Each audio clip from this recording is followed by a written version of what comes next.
જોઈને ખબર તો પડી જ ગઈ હશે કે હું કોણ છું. તો હું છું એક શિક્ષક, પરંતુ આજે હું તમને ગણિત, વિજ્ઞાન, અંગ્રેજી ભણાવવા માટે નથી આવી. હું તમને તમારા અને તમારા આત્મવિશ્વાસને પ્રેરણા આપવા માટે આવી છું. તો વાત કરીએ તમારી અને તમારા સમયની. તો તમારો સમય એટલો કિંમતી છે કે સોનું પણ એટલું કિંમતી નથી. અને સમયનો એવો ઉપયોગ કરો કે સમયને પણ ખબર પડે કે સદઉપયોગ એટલે શું. પહેલાં તો મારાથી નહીં થાય, હું નહીં કરી શકું એ વાતને મનમાંથી કાઢો અને દ્રઢ નિશ્ચય કરો કે ના, મારાથી થશે અને હું કરીશ. રાત દિવસ એક કરીને ફક્ત ને ફક્ત ભણવા પર ધ્યાન આપો. કદાચ જો તમને ભણવાનું મન ન થાય ને તો મનમાં વિચાર કરજો કે મને ભણાવવા માટે મારા માતા પિતાએ કેટલો ભાર વેઠ્યો છે.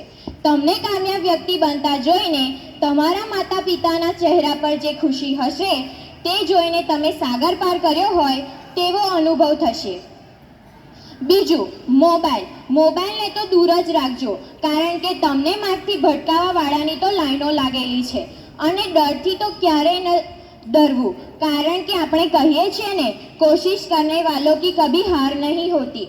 અને મહેનત તો એટલી કઠિન કરો કે કદાચ હારી પણ જાઓ ને તો જીત જાતે આવીને કહે, માફ કરજો સાહેબ, મજબૂરી હતી. શિક્ષકને તો ગુરુ સમાન જ ગણજો, કારણ કે જાતે બળીને તમને પ્રકાશ આપે છે. જો આ સમય તમારો વીતી ગયો ને તો તમે જિંદગી તો કાઢી લેશો, પણ જ્યારે છેલ્લા સમયે ખાટલામાં પડ્યા હશો ને તો વિચાર તો જરૂર આવશે કે હું સક્ષમ હતો, જરૂરતની વસ્તુ મળી રહેતી હતી.